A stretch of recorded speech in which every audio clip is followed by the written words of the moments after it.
Salut les amis, là je suis parti en balade, donc vu qu'il est en train de neiger et pleuvoir, je suis en train de rencontrer énormément de vers de terre et ils sont très très gros, hein. Là on voit pas trop mais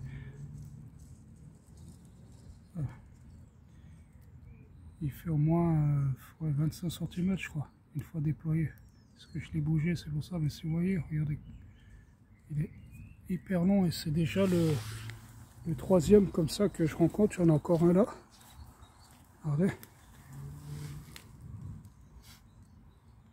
c'est déjà le troisième.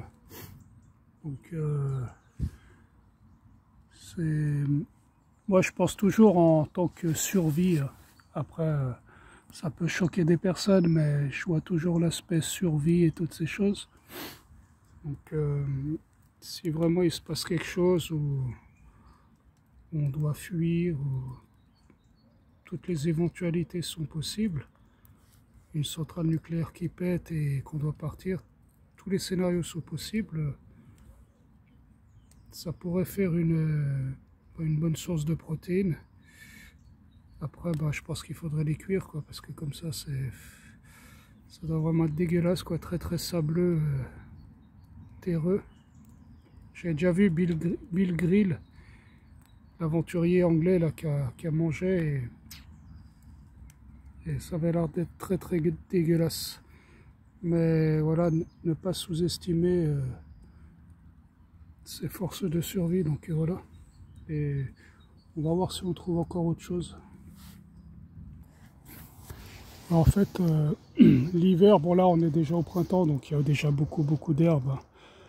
Mais comme je le répète, souvent la nourriture est dans la terre, quoi. C'est dans les racines, tout ça. Donc l'hiver, quand c'est gelé, tout ça, c'est les racines qu'il faut aller chercher des plantes. C'est pour ça qu'il faut connaître quand même un minimum de plantes pour l'hiver, pour au moins pouvoir manger quelque chose, quoi. Donc voilà, je suis toujours en train de cueillir, quoi. Toutes les saisons, qu'il pleuve, qu'il vente, qu'il fasse froid ou chaud, je ramasse. Bon, quand il y a la pluie, quand c'est humide, c'est pas l'idéal parce qu'après les plantes sont fragiles. Mais je vais faire de la soupe demain, donc je vais essayer d'introduire des plantes sauvages comme ça pour voir, pour donner du goût, qu'est-ce que ça fait, qu'est-ce que je peux faire aussi. Je fais beaucoup d'inventions et je vais aussi faire du thé, quoi. Le thé comme ça d'herbe, c'est très très important, ça va vous reminéraliser, ça va vous donner plein de choses, ça va vous drainer. Du thé aux plantes sauvages, c'est phénoménal. Donc voilà, je vous invite à en faire autant, quoi. Très très important, quoi. Donc là, je suis en train de ramasser pour demain, c'est des chardons. Je vais les cuire comme légumes, mais à la fin de la soupe, je vous montrerai et on va tester, quoi. Regardez, vous voyez. Voyez les jeunes temps, les pousses là, ça pique pas, il n'y a pas d'épines, c'est bon, quoi. Regardez.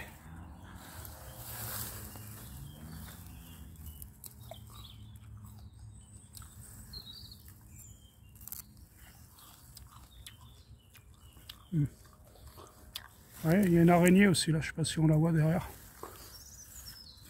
Je vais lui laisser un peu parce qu'il faut pas prendre beaucoup de la plante, parce que sinon après vous la faites mourir. Vous voyez, il neige, il fait vraiment froid, quoi. Donc là maintenant, hop, c'est les orties. Voilà, un beau bouquet. Ça va nous faire des beaux légumes pour demain. Vous voyez toute la neige qu'il y a là, c'est pour vous dire vraiment comme il fait froid. J'ai toujours des petites chaussures d'été. Après elles sont toutes sales sinon, donc voilà. Mais il fait froid, hein. Vous voyez cette plante aussi, elle est très très soufrée. Je sais pas le nom en tête, mais elle est très très bonne.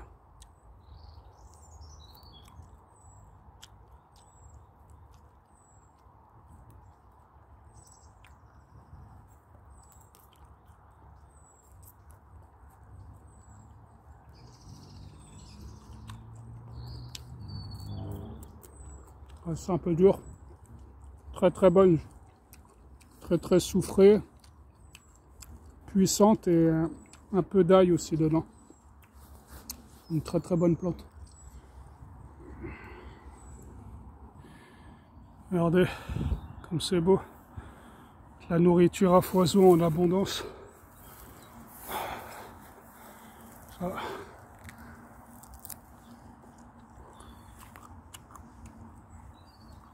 Ah, c'est pas mal. Juste un peu humide. Ça enlève de goût, mais vous voyez, on a tout pour survivre, quoi. Et là, vous avez toute la puissance de l'arbre qui est en train de s'épanouir et qui est en relation aussi avec le cosmos et tout ça. Donc, les pousses d'arbres, c'est hyper puissant. Et spirituellement aussi, très très puissant. Voilà, ça c'est la plante lalière de la famille du chou. Regardez, en abondance, là, elle est vraiment en train de pousser, quoi. Celle-là, elle est super.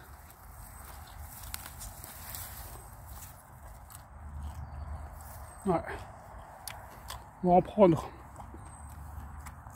Voilà, pendant qu'on y est, vous voyez, tous les conifères, normalement, ils sont pas toxiques. Il y en a qui seront beaucoup plus durs et tout ça, mais quand ils sont en bourgeon comme ça, vous pouvez les manger. Regardez. Bon, ils sont remplis de flotte là. On va prendre un autre. Ils sentent le citron. Donc ceux-là, les sapins, tout ça, c'est excellent, quoi. Excellent. Et en plus, c'est plein d'huiles essentielles que nos élites veulent interdire. Donc,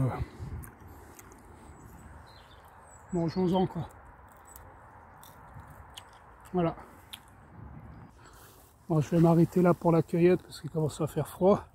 Vous voyez, regardez toutes ces couleurs. Regardez le sac comme il est gros. Voilà. Et tout ça, c'est notre créateur, c'est la création qui nous donne tout ça. Et on a tout, vraiment on a tout pour bien faire. Seulement faut réécouter son cœur, réécouter son instinct, regarder la nature. Et c'est avec la nature qu'on pourra s'en sortir. On va pas s'en sortir avec ces gens là-haut qui nous donnent des billets, qui nous asservissent, vous voyez. C'est qu'en reprenant son rythme naturel avec la nature. Voilà, maintenant je repars. J'ai pas vu d'escargots, quoi. Il fait trop froid pour les escargots, je pense qu'ils sont enterrés. Par contre, j'avais vu un jour un reportage sur de la médecine alternative ancienne que les grands-mères faisaient. Ça se passait en Suisse, parce qu'en Suisse, il y a encore beaucoup de ces choses-là qui n'ont pas été perverties. Et la dame, pour les ulcères, elle prenait des limaces vivantes, elle les trempait dans le sucre et elle le faisait avaler au monsieur. Et après, la limace, elle va sécréter son jus dans l'estomac, puis ça va réparer l'estomac, quoi. Donc même les limaces, je dis pas qu'il faut manger des limaces, hein, mais même une limace en temps de pénurie, elles peuvent être mangées, quoi. Voilà. Et ça, c'est des choses, c'est bon à savoir, toutes ces choses. En ultime recours, mais voilà, quoi. J'entends beaucoup d'oiseaux aussi. On les entend, ils commencent à sortir. Regardez, là, il y a souvent beaucoup d'aubépines dans les forêts. Vous les reconnaissez, parce qu'il y a des pics et tout. Là, ils sont là, les pics. Donc pareil.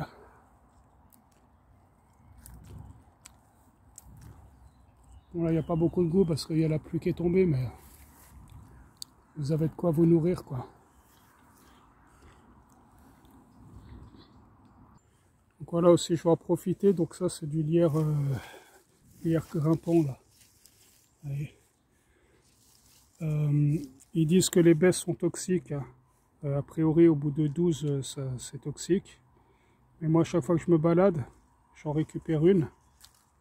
Bon, je vous invite pas à faire pareil, hein. Moi, je le fais parce que voilà, je connais mon corps. Ah ouais. La baie a beaucoup de goût, elle est très puissante, très amère. On a beaucoup de goût. Et je me suis habitué à manger une baie à chaque fois. Des fois, si je m'en balade, bah, j'en mange une par jour, si j'y vais tous les jours. Donc j'habitue aussi mon corps comme ça, et avoir mes limites. Mais ne le faites pas, hein. C'était juste pour vous montrer que, au pire des cas, si vous êtes dans la nature, bah, vous pouvez manger au moins une baie, quoi. Voilà, voire plus, mais non, mais faites attention, quoi. Les amis, je pensais vite fait aussi, je vais vous en parler pour la propriété, en fait, pour ceux qui sont en Europe. Je parle pas de ceux qui sont en Suisse parce que c'est encore différent, mais pour les Français, en tout cas, faites très attention si vous voulez acheter un bien immobilier. Moi, de mon ressenti, de qu'est-ce que je vois, si vous voulez un bien immobilier, achetez un bien qui soit en ruine, enfin en ruine, qui a des murs et un toit, quoi. Mais où il reste tout à faire. Parce que maintenant, avec les nouvelles normes écologiques, si vous achetez un bien, par exemple, à 20-30 000 euros, et bah, de toute façon, vous allez devoir faire des travaux. Et avec les nouvelles normes qu'ils veulent faire, peut-être vous allez en avoir pour 80 000 de plus, vous voyez. Donc ça veut dire que ce sera de la spoliation et l'État vous volera votre maison. Et c'est comme en Espagne aussi, j'ai entendu qu'ils veulent mettre le fin à la propriété, tout ça. Donc ça fait partie du Great Reset. Donc faites très attention les gens avec l'immobilier. Moi, mon ressenti, c'est que vraiment, faut essayer d'être autonome un plus possible, et même si vous pouvez vous passer d'électricité, vous passer plein de choses, comme ça vous n'êtes pas dépendant de ces gens-là. Vous savez, pour des factures, pour des trucs, des ci, des là, il faut rester le plus minimum possible maintenant, parce que ces gens, ils vont tout faire pour nous voler et nous exproprier tout ce qui nous reste, pour nous mettre en esclavage. Donc voilà. Et après je vais vous laisser parce que j'ai encore un long chemin. Et donc comme je vous dis, préparez-vous, parce que aussi ces gens-là, ils sont, tout ce qui se passe en Ukraine, tout ce qui s'est passé avec le virus, Wuhan, tout ça, toutes ces choses-là, pour moi ça fait partie du plan. Et qu'on aime Poutine ou qu'on n'aime pas, qu'on aime les autres ou qu'on les aime pas, pour moi ils font tous partie du même plan, et ce sont tous des acteurs. Et ils ont un but final, nous amener où eux ils veulent. Ça veut dire que toutes les plus grandes familles ou les plus grands groupes industriels, tout ça, possèdent tout sur Terre et s'accaparent tout. Et nous mettent, nous les petits, en esclavage par l'usure. Et avec qu'est-ce qui s'en vient, les pénuries alimentaires et l'écroulement, la crise financière aussi qui arrive, les banques, tout ça, ça va être le moment pour vous mettre en esclavage. Et comme Macron l'avait dit la dernière fois, on va donner des chèques alimentaires, des choses comme ça, mais il n'y a rien de gratuit dans ce monde. On vous donne quelque chose, mais on vous tient en laisse. Ça veut dire que si vous ne faites pas ce qu'on vous dit, par exemple les biberons et ces autres choses-là, vous n'aurez pas vos chèques alimentaires. Vous ne faites pas ci, vous n'aurez pas le salaire, le revenu universel. Tout ça, ce sera donnant-donnant. Donc il faut vraiment qu'on devienne le plus autonome, et ça passe par la finance aussi. Donc voilà, je me bats tous les jours pour essayer de devenir indépendant, mais ça va être très compliqué, car ces gens ont tout serré, se sont tout accaparés, et ils ont leurs lois et nous on subit leurs lois. Donc voilà.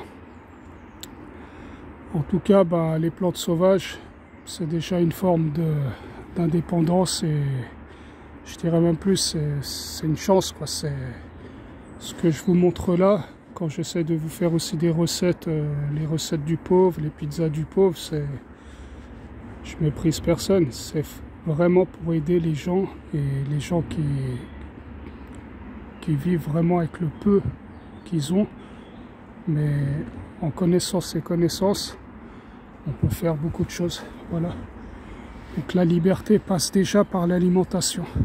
Et ça, c'est la première des choses, c'est se nourrir pour survivre.